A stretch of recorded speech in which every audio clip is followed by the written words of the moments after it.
Thank you po kasi inaayos na din po yung cellphone natin.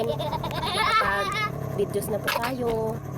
Thank you nga po pala sa asawa ng ate ko kasi naayos na niya po yung cellphone. Inayos mo yung Sabi! thank you po ng marami. Sa cellphone mga guys, hindi tayo makapag-update. Kung ano po yung importante, ganun. Saka ang body, kasi nakakalibangan dito. Lalo na po na nagkasakit po yung mister ko, kaya ang hirap mga guys.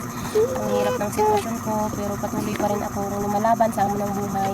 Naging matatag bilang ina sa aking anak.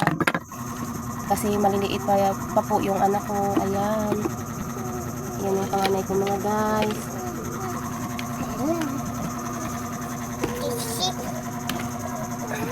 Pati po po mga guys yung pangalawa kong anak. Yan, tinatrangkaso po kasi kami, inuubo. Masiko. At ito po si baby. Ayan, nakahiga po dito sa labas. Semester na lang ang kulang. Hindi namin makumulit na sa pinakamamahal ko.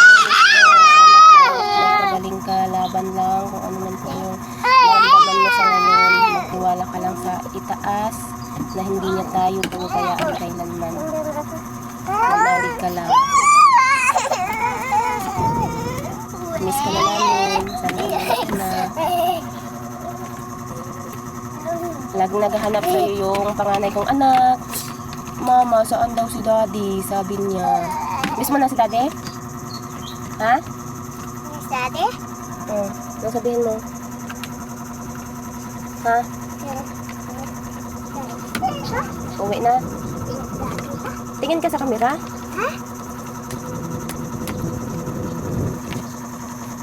Ang hirap ng sitwasyon ito mga guys.